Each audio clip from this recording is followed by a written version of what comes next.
नमस्कार, मैं हूं दीपांशी पुहाल और आप मेरे साथ देख रहे हैं उदय न्यूज लाइव। आइए रुक करते हैं कुछ खास खबरों की ओर। राज्य सरकार ने जमीन मालिकों की सहूलियत के लिए एक बड़ा कदम उठाया है। जमीन संबंधी दस्तावेज अब वेबसाइट पर ही हो जाएंगे सत्यापित, अफसरों के हस्ताक्षर की जरूरत नहीं। चंडीगढ़ राज्य सरकार ने जमीन मालिकों की सहूलियत के लिए एक बड़ा कदम उठाया है। अब राजस्व विभाग की वेबसाइट से डाउनलोड किए गए जमीन संबंधी दस्तावेजों को सत्यापित करवाने के लिए किसी सरकारी अधिकारी के हस्ताक्षर की आवश्यकता नहीं रहेगी। उप मुख्यमंत्री दुष्यंत चौटाला ने बताया कि अब जमाबंदी.com वेबसाइट से डाउनलोड किए गए दस्तावेज बिना अधिकारी के दस्तखत के भी पूरी तरह मान्य होंगे। इन दस्तावेजों की डिजिटल वेरिफिकेशन और सर्टिफिकेशन वेबसाइट पर ही की जा रही है। उप मुख्यमंत्री ने बताया कि अब आम लोग किसी भी समय कहीं से भी अपने दस्तावेज वेबसाइट से डाउनलोड कर सकेंगे और विभिन्न सरकारी कामों के लिए सीधे इस्तेमाल कर सकेंगे। इसके अंदर 219 महिला पार्टिसिपेंट हैं। एक के RT-PCR टेस्ट कराकर तमाम नॉर्म्स को फॉलो करते हुए इस टूर्नामेंट को कराया जा रहा है और वन ऑफ इट्स काइंड है। अब तक स्पोर्ट्स फ्रेटर्निटी डरती थी टूर्नामेंट कराने से। टेबल टेनिस फेडरेशन ने पीछे सोनीपत के अंदर पहली प्रतियोगिता कराई जिसके अंदर एक प्लेयर का RT-PCR कराया। उसके बाद 3 अलग अलग जोन के अंदर टूर्नामेंट हुआ और अब सीनियर नेशनल 2 चरणों में पहले पुरुषों का, फिर पहले महिलाओं का, फिर पुरुषों का पंचकुला की इस पावन धरा पर हो रहा है।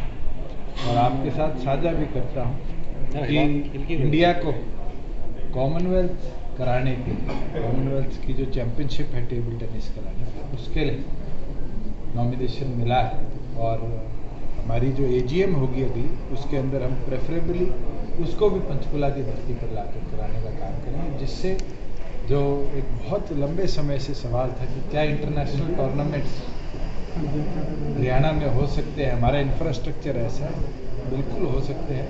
और हमारा प्रयास रहेगा कि आने वाले महीनों के अंदर जो कॉमनवेल्थ चैंपियनशिप होगी उसको पंचकुला की धरा पर हम कराएंगे। तो इसमें सिर्फ टेबल टेनिस या और स्पोर्ट्स में भी टेबल टेनिस का ही चैंपियनशिप है जो कॉमनवेल्थ टेबल टेनिस एसोसिएशन है, कॉमटैब है, उसका द्वारा ये आयोजित करी जाती है, जिसके अंदर 28 अलग अलग देशों के खिलाड़ी आकर पार्टिसिपेट करते हैं। सर, पंचायत चुनाव को लेकर के इंतजार है। 23 फरवरी को जो समय है वो पूरा हो रहा है। अभी जानकारी मिली है कि वार्डबंदी नहीं हुई है, क्या स्टेटस है सब पंचायतों में? 5 अमेंडमेंट्स आए थे, उसके लिए डिप्टी कमिश्नर्स को लिख दिया गया है, क्योंकि लगभग 200 के आसपास नई पंचायतें भी बनी हैं। जिला परिषद दादरी को भिवानी से अलग किया जाएगा। इन तमाम प्रोसेस को देखते हुए ड्यू कम्युनिकेशन डिप्टी कमिश्नर्स को कर दिए गए हैं कि वो जल्दी इसको कंक्लूड कर अपनी रिपोर्ट दें। पंचायती राज के अंदर एक्ट में एक प्रावधान है कि 7 दिन पहले तमाम जितने ऐसी रिकॉर्ड हैं उसको वेरीफाई करने का काम CO जिला परिषद लेवल पर, BDPO ब्लॉक लेवल पर और ग्राम सचिव पंचायत लेवल पर करके अपनी रिपोर्ट अपने पास इकट्ठी करें। उसके लिए आज कम्युनिकेट कर दिया गया है कि no further works will be approved under any scheme of the department till all inquiries are done. और ऑफिशियली तमाम अधिकारियों को कम्युनिकेट कर दिया गया अगले 7 दिनों के अंदर प्रॉपर वेरिफिकेशन प्रोसेस भी चलेगा और उसके बाद जब एडमिनिस्ट्रेटर नियुक्त हो जाएंगे 23 तारीख से तो फर्दर वर्क्स। सर, 2 रिपोर्ट आई है आपके पास, 1 मिनट, 2 रिपोर्ट आई है रजिस्ट्रीज को लेकर ये है और रिपोर्ट में जो जानकारी हमें मीडिया को है कि उसमें पटवारी तहसीलदार लेवल तक है और फर्दर कोई उसमें जांच नहीं बैठाएगी। लेकिन जो शराब का मामला है उसमें CBI का नाम भी आ रहा है सूत्रों के मुताबिक। मेरे पास एक रिपोर्ट और उसकी एडिशनल एक रिपोर्ट, वो रिपोर्ट 3 कमिश्नर्स ने दी थी। उसके बाद एडिशनली 3 कमिश्नर्स की रिपोर्ट अभी फाइनलाइज हुई है। उसके अंदर टाउन प्लानिंग के संबंधित अधिकारियों की रिपोर्ट अभी तक नहीं है, अर्बन लोकल बॉडीज़ के संबंधित अधिकारियों की नहीं है, क्योंकि हमने 7A के ऊपर बहुत बड़ा कदम प्रदेश भर में उठाया था। इलीगल किसी तरह की भी गरीब आदमी के साथ धोखाधड़ी ना हो, कॉलोनाइजेशन ना हो, और उसके लिए वो रिपोर्ट स्टडी भी कर रहे हैं। जो भी हमें आगे कदम उठाने पड़े संयुक्त तौर पर कड़ा फैसला भी लिया जाएगा।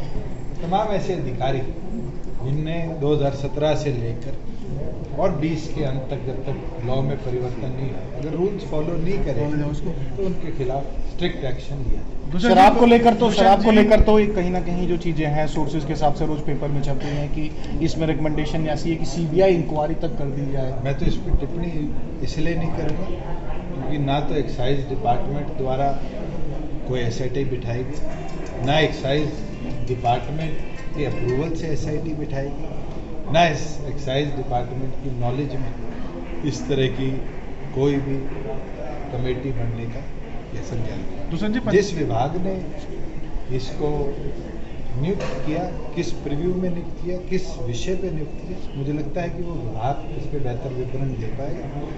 जो भी रिकमेंडेशन आएगी, मैं तो पहले दिन से कह रहा हूँ कि हमने सख्त कदम उठाने से ना हम पीछे हटे हैं, ना हटेंगे।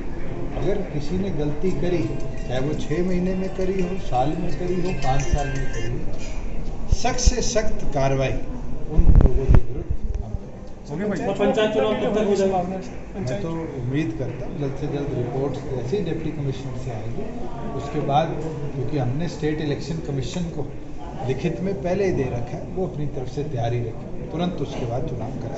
सर आपको क्या लगता है कि माहौल सरकार के पक्ष में नहीं है, क्योंकि जो एक्सरसाइज है इसको तो पहले भी किया जा सकता था, और कितना एक्सटेंड आप इसको करवा सकते हैं? आप बड़े नॉलेजेबल पत्रकार हैं। आपने एक बार कहा था कि हमने आयोग को लिख दिया है, लेकिन इलेक्शन कमीशन जो कमिश्नर है उन्होंने कहा कि हमारे पास डाटा नहीं है। आपने सर ये भी कहा था। मैं आपसे इतना पूछता हूँ, बड़े सीनियर पत्रकार हैं, कोई ये तो है नहीं कि आज से रिपोर्टिंग शुरू करें। जब 31 मार्च तक की डेडलाइन सेंसेक्स की बढ़ाई गई और उसके बाद नए गाँवों को बनाने का, नए ब्लॉक्स बनाने का अप्रूवल केंद्र सरकार से आया, तो वो प्रोसेस अपने आप लंबा हुआ। अगर हम नए गांव, नए ब्लॉक्स, नए सब डिवीज़न ना बनाते रेवेन्यू साइड पे भी, पंचायत साइड पे, तो आज हम तैयार थे। मगर क्योंकि 200 के लगभग ग्राम पंचायतें ऐसी हैं जो नई बनी हैं, ब्लॉक्स नए बने हैं, 2 सब डिविजन्स का प्रपोजल हमने अप्रूव किया है। अगर ये सारा प्रोसेस होगा तो ज़रूर इसमें टाइम लगेगा, पर मैं आपको विश्वास ये दिला सकता हूँ कि इसको प्रोएक्टिवली लिया जाएगा और जल्द से जल्द इसके ऊपर कदम उठाएंगे। सर, हर नए साल पर पेंशन बढ़ती है, बुढ़ापा पेंशन की अगर हम बात करें, अब बजट भी आ रहा है और जेजेपी से खासतौर से ये जो इस तरीके के सामाजिक जो मुद्दे थे जिन पर आप बजट का इंतज़ार करिए। मैं इतना बोल सकता हूँ, पिछले साल भी हमने एक ऐतिहासिक वृद्धि करी जिसने देश भर के अंदर बुढ़ापा पेंशन को एक नए मुकाम पर पहुंचाया, और इस बार भी उसके अंदर उससे ज़्यादा वजह। सरकारी सीनियर सेकेंडरी स्कूल के 12वीं कक्षा के विद्यार्थी का तेजधार हथियारों के साथ किया गया कत्ल। जिला गुरदासपुर के कस्बा घुमान में उस समय दिन दिहाड़े गुंडागर्दी का नाच देखने को मिला, जब सीनियर सेकेंडरी स्कूल घुमान की 12वीं कक्षा में पढ़ते विद्यार्थी को स्कूल के गेट के बाहर नौजवानों की तरफ से तेजधार हथियारों के साथ बुरी तरह काट कर कत्ल कर दिया गया। जानकारी के अनुसार सिमरनजीत सिंह और हरमनदीप सिंह पुत्र चरणजीत सिंह रामगढ़िया निवासी गांव छछवोलवाल सरकारी सीनियर सेकेंडरी स्कूल घुमान में पढ़ते थे। 18 वर्षीय सिमरनजीत सिंह जब पेपर देकर अपने 9वीं क्लास में पढ़ते भाई हरमनदीप सिंह के साथ स्कूल के गेट से बाहर आया तो पहले से वहां खड़े नौजवानों की तरफ से सिमरनजीत सिंह पर तेजधार हथियारों के साथ हमला कर दिया गया। ਇਹਨਾਂ ਇੱਕ ਸਿਮਰਨਜੀਤ ਸਿੰਘ ਸੀ ਸੈਰੋਵਾਲ ਦਾ, ਅੱਜ +2 ਦਾ ਇੰਗਲਿਸ਼ ਦਾ ਪੇਪਰ ਸੀ, ਉਹ ਪੇਪਰ ਪਾਉਣ ਆਇਆ ਸੀ ਤੇ ਇਹਨਾਂ ਦਾ ਹੀ ਝਗੜਾ, ਇਹਨਾਂ ਦੇ ਗੁਆਂਢੀ ਰਹਿੰਦੇ ਜਰਮਨਪ੍ਰੀਤ ਤੇ ਹਰਮਨਪ੍ਰੀਤ ਨਾਲ ਕੋਈ ਝਗੜਾ ਸੀ, ਕਿਸੇ ਗੱਲ ਤੋਂ, ਕੋਈ ਪਲਾਟ ਦੇ ਕਬਜ਼ੇ ਤੋਂ ਝਗੜਾ ਸੀ। ਪਹਿਲਾਂ ਪਰਚਾ ਵੀ ਦਰਜ ਹੋਇਆ। ਉਹਦੇ ਸੰਬੰਧ ਵਿੱਚ ਅੱਜ ਇਹ ਜਿਹੜਾ ਆਪਣਾ ਸਿਮਰਨਪ੍ਰੀਤ ਹੈ, ਇਹ ਪਰਚਾ ਦੇ ਕੇ ਨਿਕਲਿਆ ਸੀ ਤੇ ਜਿਹੜੇ ਇਹ 2 ਆਪਣੇ ਅਕਿਊਜ਼ ਨੇ ਉਹਨਾਂ ਨੇ ਇਹਨੂੰ ਦਾਤਰ ਮਾਰ ਕੇ ਜ਼ਖਮੀ ਕਰਤਾ ਤੇ ਜਿਹਦੀ ਕਿ ਜਾਂਦਾ ਇਹਨਾਂ ਦਾ ਰਸਤੇ 'ਚ ਮੌਤ ਹੋ ਗਈ ਹੈ ਤੇ ਅਸੀਂ ਜਿਹੜੀ डेड बॉडी को कब्जे च लेकर इन्वेस्टिगेशन शुरू कर दी। बूचड़खाने को दूसरी जगह शिफ्ट कराने के लिए मुस्लिम समुदाय के लोगों ने विधायक को ज्ञापन सौंप कर लगाई गुहार। पृथला के गांव जकोरपुर में बनाए जाने वाले बूचड़खाने के विरोध में मुस्लिम समुदाय के लोगों ने पृथला के विधायक एवं हरियाणा वेयर हाउसिंग के चेयरमैन नयनपाल रावत को ज्ञापन सौंप कर गुहार लगाई कि बूचड़खाने को दूसरी जगह शिफ्ट किया जाना चाहिए। बूचड़खाने से ग्रामीणों को काफी परेशानी होगी। वहीं विधायक नयनपाल रावत ने मुख्यमंत्री से मिलकर जल्द ही इस समस्या का समाधान करने का आश्वासन ग्रामीणों को दे दिया है। विधायक जी, ये बूचड़खाने को लेकर के स्थानीय ग्रामीण मिले हैं, क्या मामला है? देखिए कि करीब 2.5 एकड़ ज़मीन में जो टीकरी खेड़ा की ज़मीन है NIT विधानसभा में पड़ती है, उसमें कोई बूचड़खाना बनाने का प्रस्ताव है और रजिस्ट्री भी उनकी बताते कि हो गई है। तो ये गांव वाले जो हैं वो टीकरी खेड़े की जो ज़मीन है वो इस जखोपुर गांव जो मेरी विधानसभा में पड़ता है उसके बिल्कुल जड़ में जो है ना ये बूचड़खाना बनाया जा रहा है। और ग्रामीणों के जो ये सभी पंचायतों के मेरे पास रेजुलेशन है और इन्होंने ज्ञापन दिया है माननीय मुख्यमंत्री महोदय से, दरखास्त की है रिक्वेस्ट करने के लिए कि भाई ये यहाँ पे नहीं बनाया जाए। अगर टीकरी खेड़े वाले बनाना चाहते हैं तो वो अपनी ज़मीन में अपने गांव के नज़दीक बनाएं, क्योंकि इससे जो ना बहुत गंदगी फैलती है और जो बदबू होगी तो गांव के लोगों को रहना मुश्किल हो जाएगा। किसके द्वारा बनाया जा रहा है? देखिए गवर्नमेंट का प्रस्ताव है वैसे तो, लेकिन हमारा केवल इतना सबमिशन है कि माननीय मुख्यमंत्री महोदय से बात करके इनका केवल इतना समाधान हो जाए कि जो गांव से दूर ये बन जाए जंगल की तरफ, जिससे गांवों को रहने वालों को परेशानी का सामना ना करना पड़े। इसको लेकर के अभी अधिकारियों से भी आप बात कर रहे थे, तो क्या? जी, मैंने माननीय उपायुक्त महोदय फरीदाबाद से बात की है और उन्होंने मुझे बताया कि रजिस्ट्री इसकी हो चुकी है और ये भी बताया कि आजकल वो आधुनिक जो तरीके से ये बूचड़खाने बनाए जा रहे हैं, स्मेल बहुत कम होती है या होती ही नहीं है। जब बाउंड्री के नज़दीक जाते हैं तब जाके पता लगता है बूचड़खाना, नहीं था पता ही नहीं लगता। फिर भी जब गांव वालों की अगर इच्छा ये है कि भाई उसको थोड़ा जंगल की तरफ बना दिया जाए, जहां आबादी नहीं है वहां बना दिया जाए, तो इसमें कोई मेरे हिसाब से बुराई नहीं है और इसके लिए माननीय मुख्यमंत्री महोदय से बात करके इसको शिफ्ट कराने का प्रयास करूँगा। ये बूचड़खाना जो है हमारे गांव के साथ में है, हमारी कॉलोनी बनी हुई है और इससे हमन को बदबू कहा हमन को रहना ही जो है मुश्किल हो जाएगा। ये कम से कम 1.5-2 किलोमीटर अलग हो या गांव के नीचे उनकी पंचायत है वहाँ दे दें इसे, टिकटे खेड़े गांव की पंचायत नीचे वहाँ दे दें। तो ये है जी, इससे हमन को बहुत दिक्कत होगी। कहाँ से आप? जक्कोपुर से। सरपंच है? हाँ जी। किस चीज़ के लिए ज्ञापन सौंपा आपने? बूचड़खाने के लिए।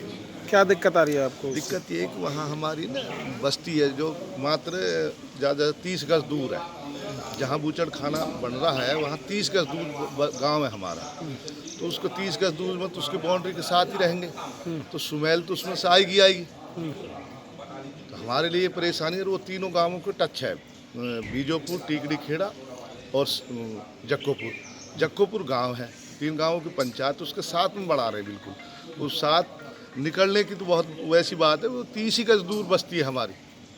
ठीक है, हमारा कहना ये है कि इसको या तो गांव से 1.5-2 किलोमीटर 2 किलोमीटर दूर बढ़ाया जाए। अगर नहीं मानी गई तो क्या आगे क्या रणनीति रहेगी? आगे रणनीति ये रहेगी कि चाहे हमने कोर्ट का सहारा लेना पड़े, सुप्रीम कोर्ट तक भी हम जाएंगे। इस पे जो भी हमारे कानून के उसमें है उसके हिसाब से हम, अगर विधायक जी शिफ्ट चेंज करा दे CM साहब से कहकर, नहीं तो हम सेशन भी करेंगे, हाई कोर्ट भी जाएंगे, सुप्रीम कोर्ट तक हम जाएंगे। मुख्यमंत्री ने अवैध कॉलोनियों में बुनियादी सुविधाओं की कमी की जानकारी प्राप्त करने के लिए वेब पोर्टल को किया लॉन्च। हरियाणा के मुख्यमंत्री मनोहर लाल ने अवैध कॉलोनियों में बुनियादी सुविधाओं की कमी की जानकारी प्राप्त करने के लिए वेब पोर्टल को लॉन्च किया। इस पोर्टल पर resident welfare association, colony developers, अनधिकृत कॉलोनियों में बुनियादी सुविधाओं की कमियों के बारे में सूचनाएं सरकार को दी जा सकती हैं।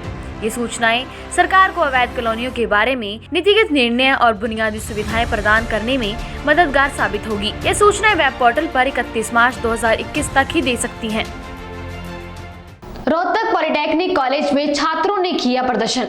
ऑनलाइन परीक्षा करवाने की मांग के चलते छात्रों ने कॉलेज के गेट पर जड़ा ताला।